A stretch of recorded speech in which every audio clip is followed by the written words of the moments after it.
Welcome to the first AS screencast on class. In this screencast, we will be focusing on class identity.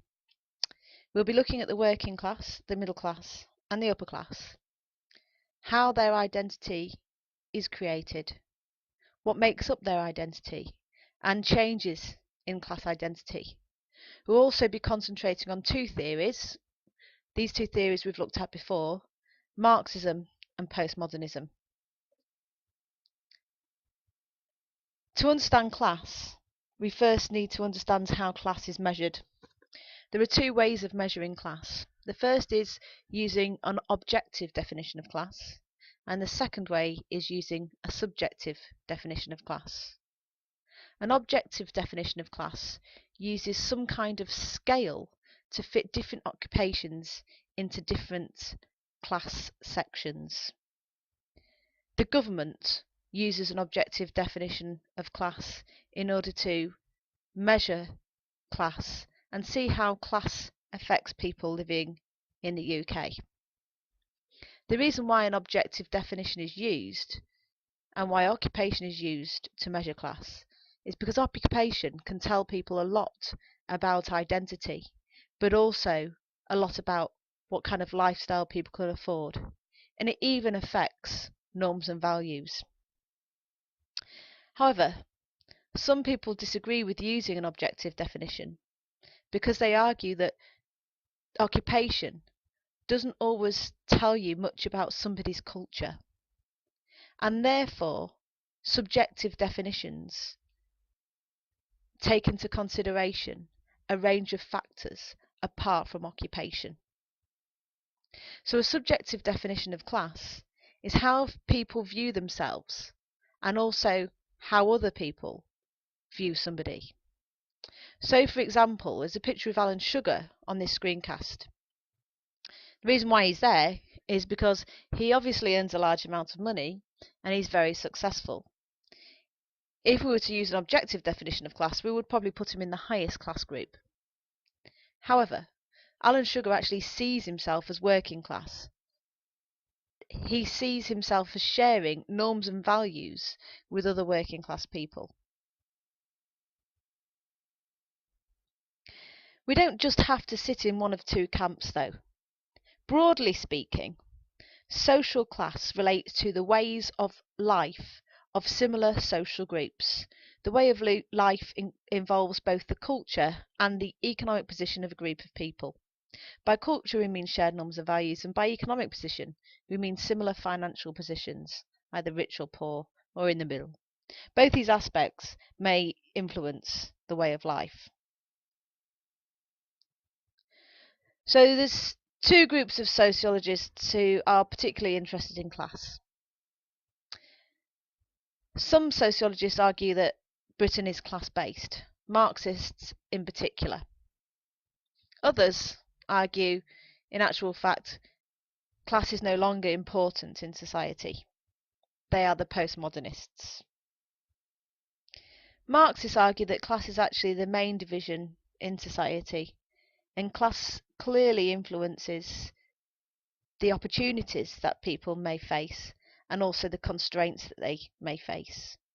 Marxists are interested in how class reduces people's opportunities, and there's plenty of evidence to support Marxism, such as lack of social mobility. That is, it is difficult for people to actually move up from the working class into the middle class and into the upper classes. Other examples might include the fact that the working class still underachieve in education. However, postmodernists disagree with Marxism. They argue that class is dead. They say that class divisions are blurring. There's evidence now that people can actually move out of class positions, and on the whole, people are living better lifestyles, and we make lifestyle choices. There's many criticisms of postmodernism. Class is still referred to in everyday life. Most people accept that class is an everyday part of living in Britain. Even politicians refer to class. The lifestyle choices we make aren't simply something that we can make. For example, not everybody can afford to buy a Ferrari. The lifestyle choices are determined by money, which is essentially class. And finally, social mobility at this present time is at its lowest since the 1950s. It is now harder to move out of a lower class position than it was over 50 years ago. So Marx defines class by the relationship to the means of production. The upper class are those that own the means of production, and the working class are those that work for the owners of the means of production. The means of production we can class as factories and any kind of resources. Marx called these classes the bourgeoisie and the proletariat. The bourgeoisie were the upper class and the proletariat were the working class. Marx argued the relationship between the upper class and the working class was one of conflict. He argued that the upper class exploit the working class. They use them. They exploit them because the working class work for the upper class, but the upper class pay them a small wage. The only way to produce profit is through work. The working class creates surplus value or profit by using raw resources and actually creating raw resources into something that is sellable. In return for their work, they receive a small wage, and the capitalist or the upper class take a large proportion of their wages.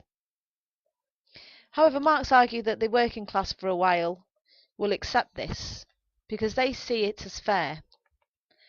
Over time, however, the working class would become aware of their exploitation.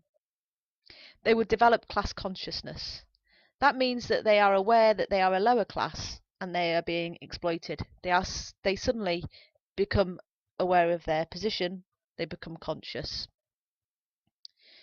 Marx argued that they would become aware of the position when the gap between the rich and the poor grew, and the working class would realise that they are being used. When the gap between the rich and the poor is so big, the working class will become discontented, and they will have a revolution. Marx argued that the revolution would lead to communism. There are clearly many criticisms of Marxism. The most obvious one is that there has not been a revolution. Marxism is also outdated because Marxism rests on the assumption that people will work for the means of production. They will have some kind of manual job in industry. In reality, though, we don't really have the manufacturing industry in Britain, and many people don't work creating goods to sell. For example, we've had a rise in the service sector. The service sector is a sector which produces a service of any kind. So, for example, receptionists, secretaries, they all produce a service. Teachers produce a service. Nurses produce a service. So they do not fit into the Marxist theory. Also, whilst the gap between the rich and the poor has actually increased, there's evidence it has increased. Living standards have risen for all. So the working class never feel that miserable that they want to have a revolution. There are some strengths in Marxism. So although it is an out-of-date theory, there are still many links to Marxism today, and people still talk about Marxism today. There is lots of evidence of discontent in society at the moment. As a result of the growing deficit in Britain, there have been many public sector cuts in order to pay for the money to rescue banks. A lot of people are unhappy about that. A lot of people have seen freezes in wages. People are unhappy about electrical companies putting up their prices, and social mobility is decreasing. So Marxism, although it is out of date, still has some relevant points for society today. Bourdieu is a neo-Marxist. A neo-Marxist is somebody who tries to update Marxist theory and make it more relevant to society today. Hence the term neo, means new. So Bourdieu used the concept of capital, which means resources, to illustrate social class differences. He argued that there weren't just differences in economic capital, in wealth, but there was also differences between classes in cultural capital and social capital. So he is less deterministic than Marx. He doesn't just concentrate on one single factor shaping class. He looks at a range of factors. So he talks about 3 different types of capital that people possess. Some of them are ascribed to people at birth, others can be achieved. The 3 different types of capital that he talks about are economic capital, cultural capital, and social capital. Economic capital is straightforward. Economic capital includes income, wealth, and financial inheritance. It can be ascribed or achieved. The social classes with the most economic capital tend to be those with higher paid jobs or those who have a lot of inherited wealth. Cultural capital includes cultural attributes often related to education. It's having possession of the culture and knowledge which is desirable. So, for example, a knowledge of classical music, classical literature, or art may be examples of cultural capital. This has usually been passed down from generation to generation. So, cultural capital is difficult to buy or achieve.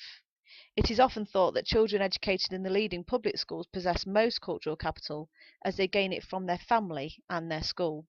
So somebody with cultural capital may be somebody who goes away on cultural holidays, visits museums, reads intellectual books, watches documentaries. And as a result of having that cultural capital, they have a head start in education, because education requires some sort of background in cultural capital.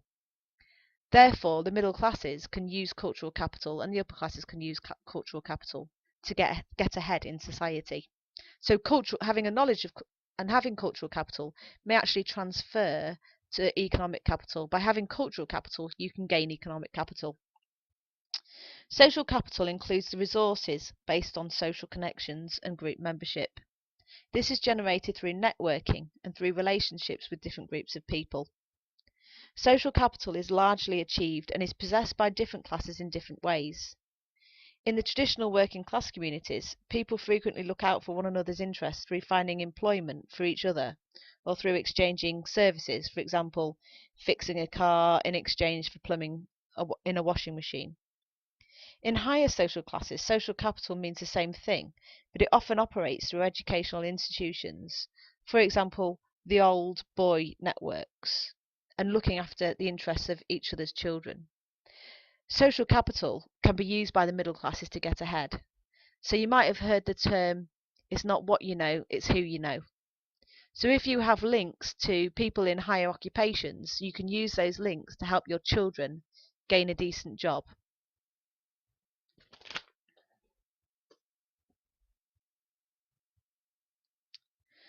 So now we're just going to go into a little bit more detail on postmodernist views of class. We're going to look at Leon, who is the main postmodernist sociologist, that focuses on how society has changed and how society is no longer about social class. The underlying argument behind postmodernism, then, is that social classes in the UK are fragmenting, splitting up, or at least changing. It is no longer clear where the boundaries between the working class and the middle class are. For some postmodernists, this is due to globalisation. In a global society, much of our manufacturing industry has moved abroad. This has led to changes in class because a lot of class groups are no longer about manufacturing. Therefore, we've seen a decline in the manual working class. We don't have a fishing industry. We don't have mining really anymore. We don't really have many of the industries that made up the working class in the past, because many of these industries have moved abroad because it is cheaper to pay people abroad to do these jobs.